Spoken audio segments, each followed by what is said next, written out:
Hari ini saya akan bicara tentang menjadi kuat di saat lemah. Amin.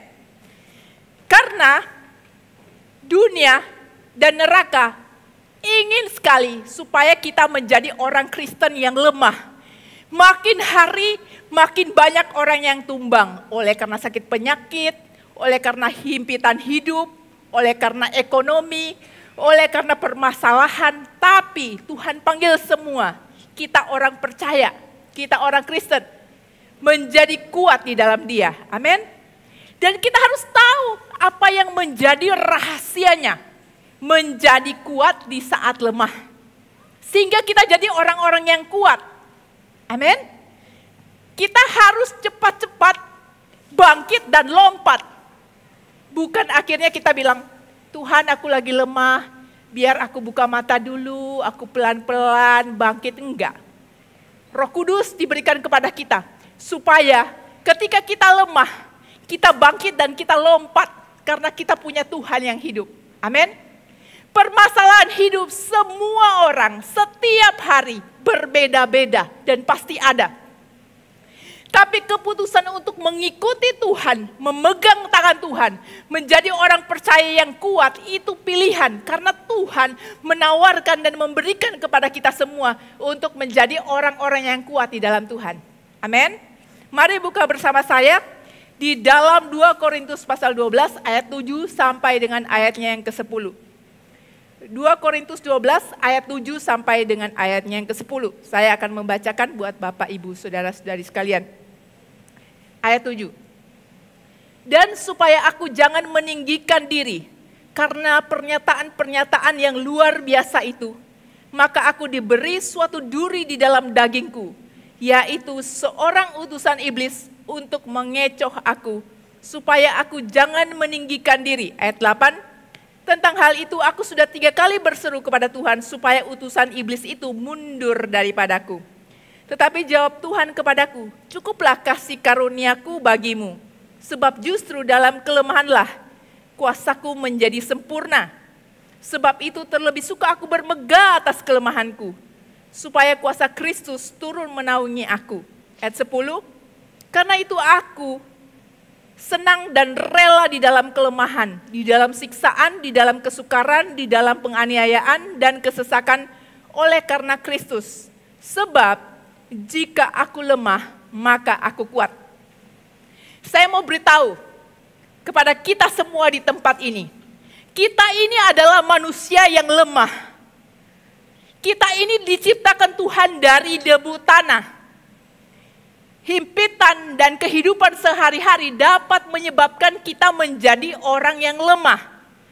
Saat kita menjadi lemah, kita harus seperti apa? Kita lihat ini kisah tentang Rasul Paulus berhadapan dengan jemaat Korintus. Dia tulis surat kepada jemaat di Korintus. Kenapa? Karena di Korintus, sekalipun Paulus melayani sebagai rasul di Korintus, datanglah pengajar-pengajar yang mengajarkan jemaat di Korintus. Mereka terpecah. Ada orang-orang yang menghasut sehingga jemaat di Korintus ada yang berpikir Paulus itu adalah seorang yang licik, yang hanya mau ambil uangnya. Dan Paulus menulis kepada mereka di tengah-tengah bercucuran air mata, merasa sedih. Kenapa kalian bisa berpikir dia seperti itu? Dia berada dalam keadaan lemah. Jadi seorang Paulus, Rasul Paulus, dia pernah membangkitkan orang mati. Seorang rasul yang luar biasa. Bahkan dia merasa lemah. Diceritakan dia itu ada duri dalam daging. Entah sakit penyakit atau persoalan apapun yang dia alami. Di tengah-tengah dia dalam keadaan lemah, dia menceritakan tentang kelemahannya dan dia berkata, dia lebih bersuka cita di dalam kelemahannya. Dia lebih kuat di dalam kelemahan. Saat aku lemah, maka aku kuat. Jadi semua manusia wajar, normal. Kalau ada saat kita naik dan saat kita turun, saat kita kuat dan saat kita lemah. Di saat kita lemah, apa yang harus kita lakukan? Kita belajar dari Paulus. Yang pertama, kita harus menyadari bahwa semua manusia itu lemah. Kita harus akui bahwa kekuatan kita adalah berasal dari Tuhan. Amin. Kekuatan kita berasal dari Tuhan. Pada dasarnya kita semua lemah. Tapi kita kuat oleh karena kita punya Tuhan Yesus. Kita kuat karena kita ada Tuhan. Suatu saat saya diutus oleh pembimbing rohani saya, papa rohani saya, pergi ke satu negara maju. Di negara maju itu saya dijemput oleh beberapa gembala sidang. Kemudian waktu melihat saya, mereka langsung bilang, kami pikir yang kami jemput adalah seorang ibu-ibu yang sudah tua. Karena di kebudayaan kami lebih suka orang yang tua. Karena kalau orang tua banyak makan asam garam. Nah ini yang kami jemput adalah seorang wanita. Di kebudayaan kami lebih suka mendengar pria. Saya bahkan bicara pada ibu gembala untuk tolong sampaikan kepada bapak-bapak gembala. Dan salah satu dari wanita ini, dia punya suami juga gembala sidang. Dia bilang sama saya, tidak biasa di sini, sekalipun ini negara maju, seorang wanita memberitahukan kepada gembala sidang yang adalah para pria semuanya. Jadi kalau ibu mau sampaikan, sampaikan aja sendiri, jangan lewat saya.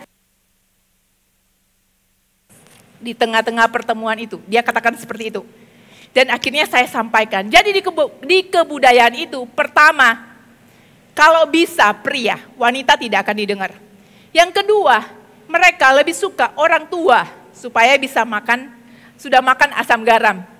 Yang ketiga, si bapak gembala sidang yang menjemput saya, dia bilang, yang akan mengajar kepada kami adalah seorang wanita muda yang dari negara berkembang. Akan mengajari kami yang dari negara maju.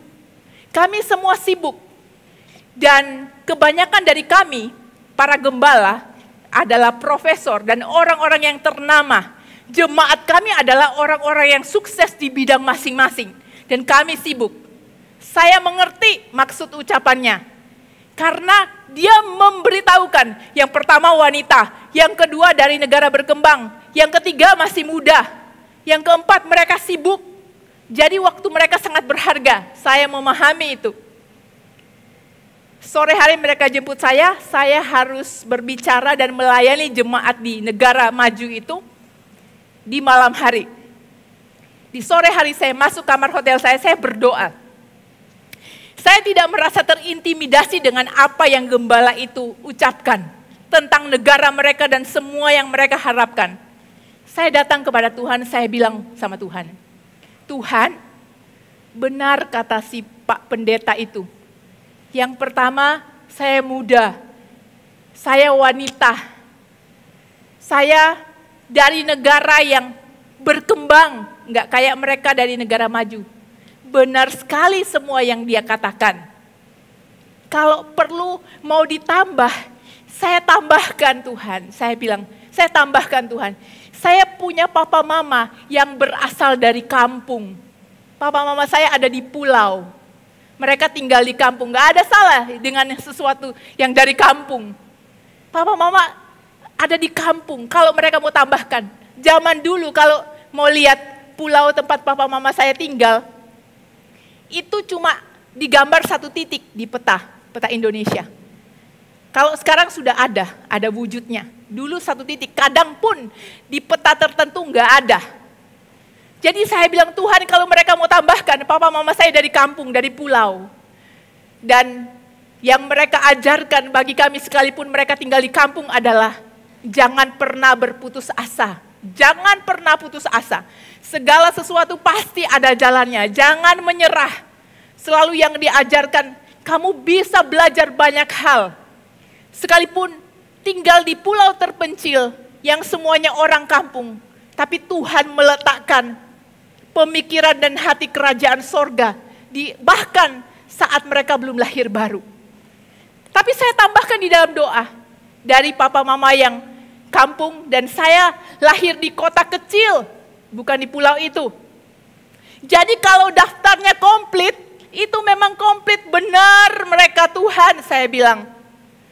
Tapi saya bilang, ada satu yang saya miliki yang amat sangat berharga Tuhan, yaitu Engkau.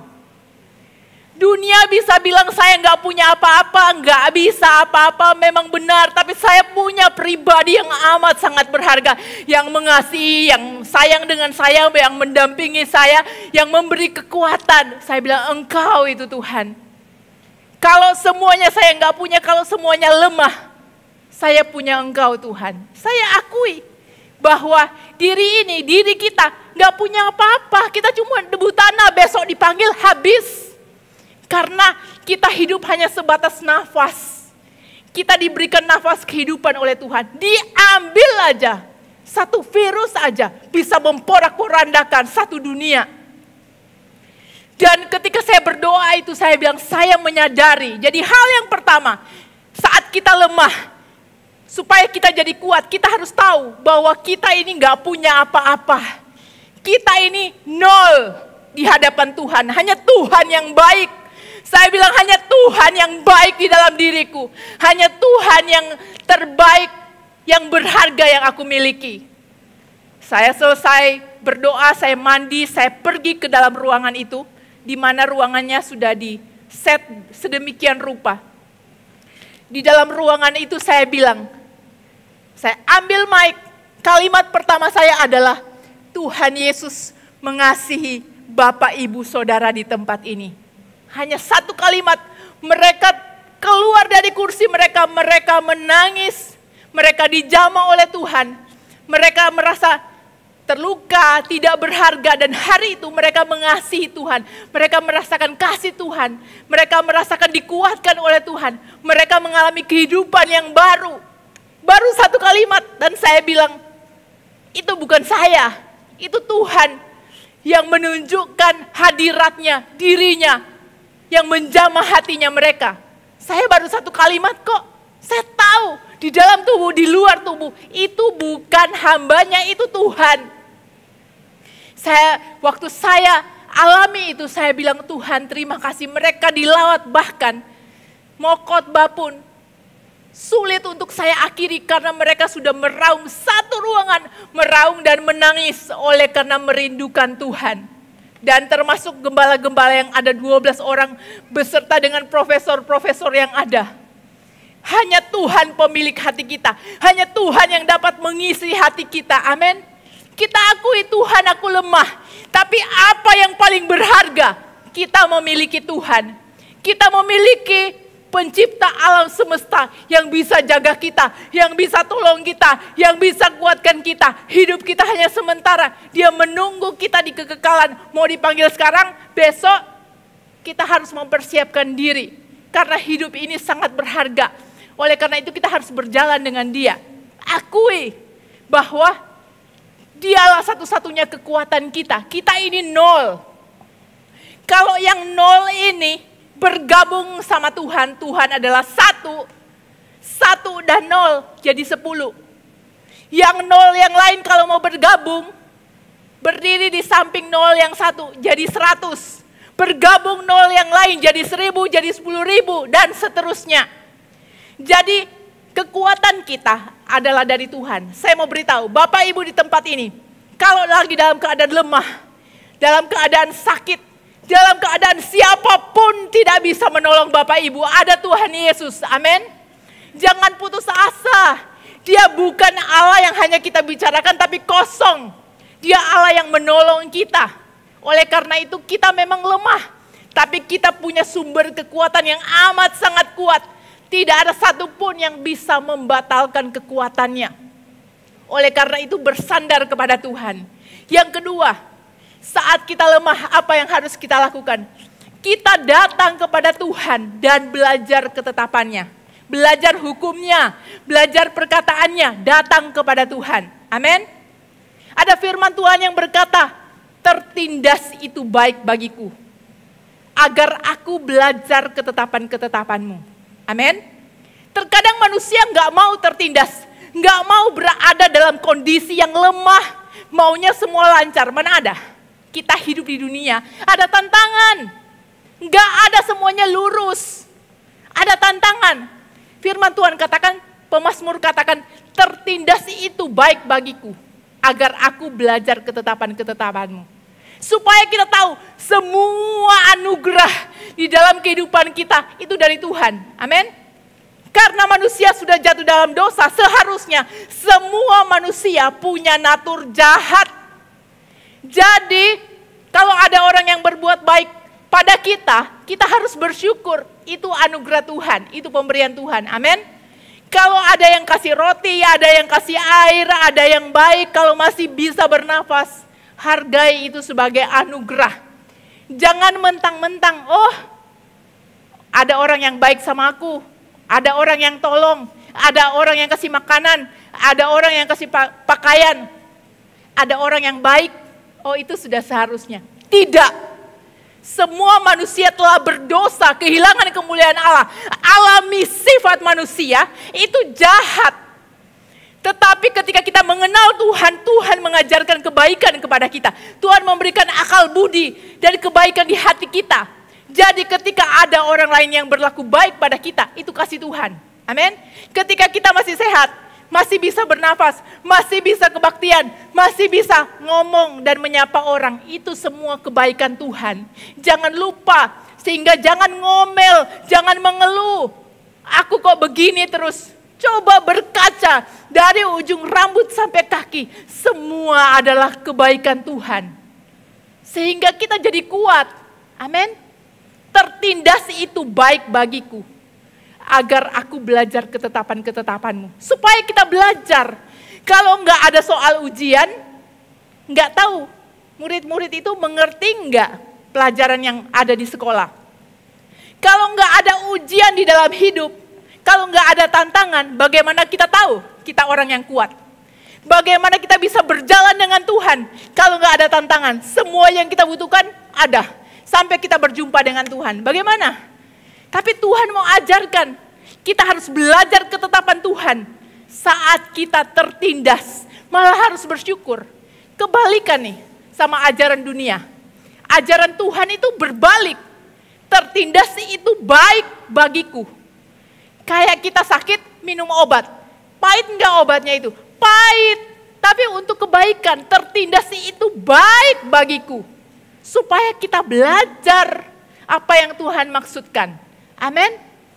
Yang ketiga, ketika kita merasa lemah, kering, dingin, nggak ada kekuatan, yang harus kita lakukan, pakai semua keadaan itu, pakai semua tantangan itu, pakai semua kelemahan itu, untuk belajar mengetahui bahwa kita punya Tuhan yang dahsyat. Amin. Pakai semua kelemahan dan tantangan untuk supaya kita bisa mengenal Tuhan. Untuk supaya kita bisa mengetahui kedahsyatan Tuhan kita. Kalau kita nggak pernah sakit, kita mana tahu kuasa kesembuhan yang Tuhan berikan. Bahwa Tuhan Yesus menyembuhkan. Saat kita nggak pernah sakit, mana kita tahu bahwa Tuhan memberikan kekuatan untuk menjalani rasa kesakitan dengan penuh damai. Saat di tengah-tengah kekacauan, kita baru bisa mengerti apa itu damai, apa itu ketenangan, keamanan. Saat kita lapar, kita baru mengerti apa itu rasa kenyang. Jadi pakai semua tantangan, pakai semua halangan, ujian, kelemahan yang terjadi dalam kehidupan kita. Untuk supaya kita mengenal Tuhan. Dan untuk supaya kita matanya terbuka. Oh, aku punya Tuhan seperti itu ya. Saya pernah bilang dulunya saya tangan kakinya luka-luka. Saya disembuhkan dalam sekejap mata oleh Tuhan. Luka-lukanya sembuh. Saya belajar bahwa Tuhan saya penyembuh. Ketika Dia menyembuhkan saya. Ketika oma saya yang belum lahir baru, Dia menyiksa saya dari saya kecil sampai saya SMA. Dengan kata-kata verbal, dipukul, semua sudah Dia lakukan. Saya kesepian, saya kesakitan, saya menderita, saya jadi sendirian. Ketika saya lahir baru, saya belajar apa artinya kasih Tuhan. diterima oleh Tuhan, dikasihi oleh Tuhan, disayang oleh Tuhan, ditemani oleh Tuhan. Kalau kita nggak melalui semua kelemahan itu, kita nggak akan tahu siapa Tuhan kita. Amin. Jadi jangan bilang ini sudah hancur, biarkan begini. Udah sampai mati begitu. Enggak. Tuhan berikan kita kekuatan untuk bangkit, untuk lompat. Amin. Saat kita sakit, kita akan tahu bahwa Tuhan penyembuh. Saat kita dalam keadaan lemah, kita tahu Tuhan yang menguatkan. Saat sendiri, kita tahu Immanuel, Dia beserta dengan kita. Saat jalan buntu, kita tahu bahwa Tuhan menerangi, ada jalan yang keluar. Saat kita mau putus asa, kita tahu belum mati. Masih bisa bangkit, masih bisa berusaha, masih bisa bertobat, masih bisa lakukan perkara-perkara yang hebat. Karena kita belum mati. Saat kita di dalam tekanan, kita tahu ada kemerdekaan dari Tuhan. Saat semuanya kacau, kita tahu Pencipta yang menciptakan kita nggak iseng. Dia ciptakan kita dengan tujuan yang mulia, untuk mengalami Dia, untuk punya damai, untuk punya kekuatan. Jadi kalau saat menghadapi hal-hal yang membuat Bapak Ibu lemah, jangan lihat kelemahannya, lihat Tuhannya. Amin. Jangan rasa terintimidasi. Semua yang buruk, semua yang kering, semua yang sial, kok terjadi dalam hidupku? Kita punya Tuhan. Dia sanggup seperti membalikan telapak tangan, memberkati kita, menyertai kita, menguatkan kita, mendampingi kita. Amin. Pakai semua tantangan untuk mengenal Dia. Tuhan mau kita masuk bersama dengan Dia, bahkan di dalam lembah kekelaman sekalipun. Apapun yang Bapak Ibu hadapi hari-hari ini, tekanankah? Ada anggota keluarga yang sakit? Masalah ekonomi? Masalah pekerjaan? Hanya Tuhan yang sanggup membereskan segala sesuatu yang ada di muka bumi. Tapi yang paling berharga, Dia menyelamatkan hati dan jiwa kita. Amin. Semua yang terbaik itu anugerah. Kita harus bisa menikmati anugerah. Orang yang bersungut-sungut, orang yang ngomel terus, gak akan pernah bisa sehat menikmati anugerah. Padahal anugerahnya itu besar. Masuk dari satu anugerah sudah dijemput kepada anugerah yang lain. Asal jalannya tepat. Bahkan di lembah kekelaman pun anugerah itu ada. Oleh karena itu jangan mau ditipu oleh iblis. Jangan mau kering. Jangan mau mundur. Jangan mau gak ada semangat. Apapun profesi Bapak Ibu, harus bangkit. Ada Tuhan. Tuhan kita bukan figuran. Tuhan kita yang menciptakan alam semesta. Kalau burung, hewan, tumbuhan diperhatikan oleh Tuhan. Tidak dibuat mati, diperhatikan oleh Tuhan. Diturunkan hujan, diberikan udara. Burung masih bisa hidup. Apalagi manusia ciptaannya. Oleh karena itu jangan menjadi lemah hari ini. Harus bangkit, amin. Semua ujian, semua tantangan dengan maksud supaya kita mengenal Dia. Dan bisa masuk ke dalam level di mana kita bisa tahu, kita bisa menikmati kuasanya, kita bisa menikmati kekuatan yang berasal dari Dia.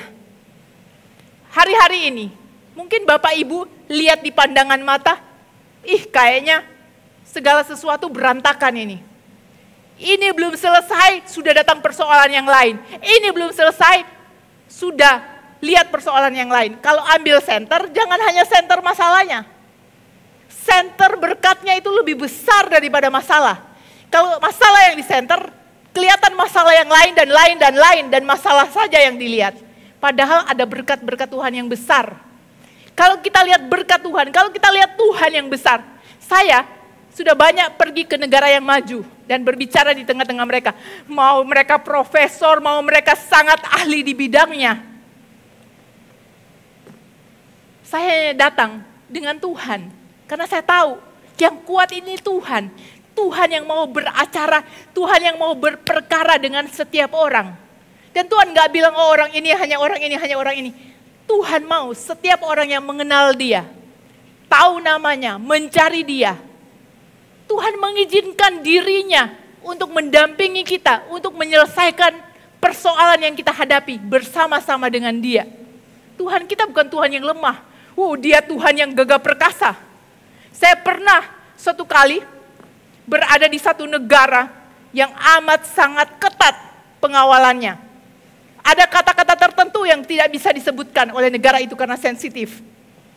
Di tengah-tengah angkatan bersenjata mereka ada di belakang yang menjaga kami. Tahu apa yang terjadi? Di tengah-tengah keadaan yang mencekam, orang-orang itu dilawat oleh Tuhan karena Tuhan yang tahu dan yang punya segalanya. Amin.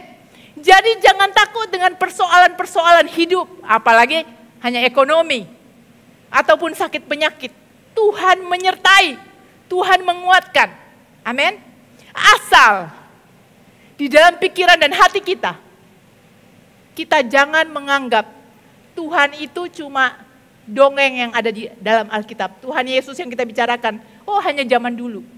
Kalau kita memandang, menganggap Tuhan Yesus itu hidup dan menyertai kita, penyertaan Tuhan akan berbeda. Amin.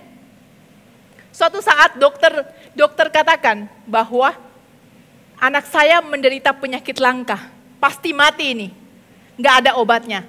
Taruh aja di rumah sakit untuk menunggu dia mati.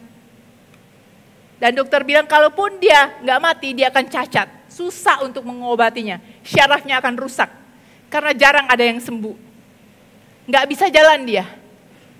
Tapi dalam 10 hari, saat beriman dan berdoa, anak saya bisa jalan, lari, sekalipun kelumpuhan sudah terjadi dari kaki, dari normal kelumpuhan sudah terjadi dari kaki sampai naik ke perut. Tapi Tuhan sanggup menyembuhkan. Dokter bilang gak ada obat, ini langka. Tapi dalam 10 hari, anak ini sehat sampai sekarang. Oleh karena Tuhan. Jadi, kita akan mendapat apa yang kita percayai. Amin. Dan Tuhan kita itu gak nganggur bikin kita hidup di muka bumi hanya untuk menghadapi persoalan demi persoalan. Emangnya Tuhan senang lihat anak-anaknya menderita? Enggak. Tuhan lebih suka kita bersuka cita, memuji Dia, menyembah Dia. Tuhan lebih suka itu.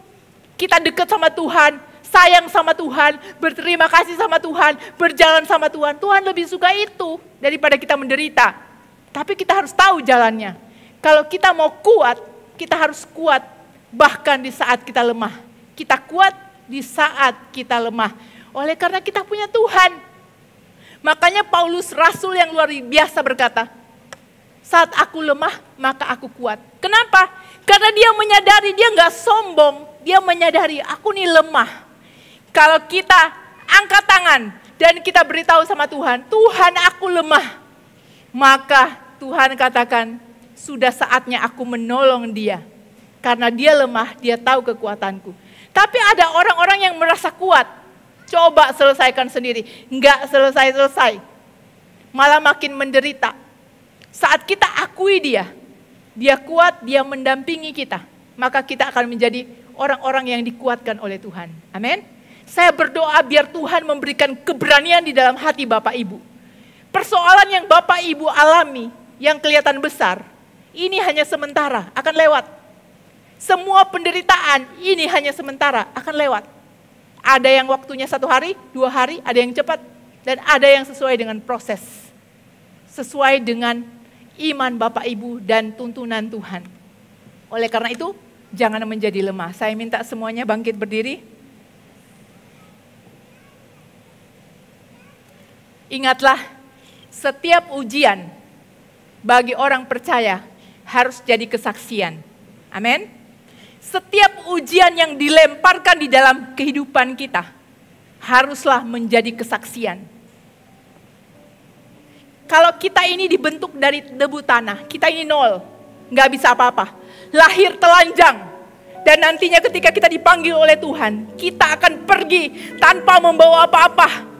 Biar kita punya emas segunung, 5 gudang, tapi kita akan menghadap Pencipta.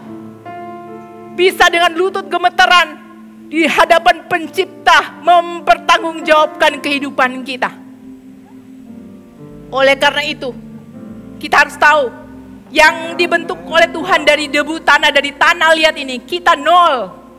Kalau ada Tuhan yang berdiri di samping kita, kita 10 terbaik. Taruh lagi nol yang lain, 100, 1000, 10.000, 100.000, dan seterusnya. Kita jadi berharga. oleh karena Tuhan. Amin. Jadi jangan takut melewati kehidupan ini. Saya beritahu, ada orang-orang yang gentar, takut. Jangan takut menghadapi dunia ini. Semua dalam kontrol Tuhan. Serahkan diri Bapak Ibu ke dalam tangan Tuhan. Untuk orang-orang yang hari-hari ini engkau takut, engkau khawatir, engkau lemah, taruh dua tanganmu di dadamu. Saya mau berdoa. Semua yang di dalam ruangan ini merasa takut akan masa depan, kehidupan, taruh kedua tanganmu di dadamu. Saya mau berdoa. Saya tahu siapa Tuhan saya. Tuhan, saat ini hamba berdoa untuk setiap orang yang meletakkan tangannya di dadanya. Hamba meteraikan Tuhan di dalam nama Yesus. Saat mereka berada dalam masalah, biar engkau memberikan jalan keluar. Pertama-tama engkau memberikan kekuatan atas anak-anakmu Tuhan. Apapun yang mereka butuhkan biar engkau jawab. Berikan iman, berikan keberanian untuk berjalan dan melihat kemuliaan Tuhan di dalam diri anak-anakmu. Yang sakit engkau sembuhkan, yang lemah engkau kuatkan. Terima kasih Tuhan, terima kasih Tuhan. Di dalam nama Yesus aku meteraikan anak-anakmu dengan iman dan kekuatan yang berasal daripada Tuhan. Dan keberanian melihat Tuhan berperkara dalam kehidupan anak-anakmu. Turunkan tangan. Terima kasih Tuhan, terima kasih Tuhan.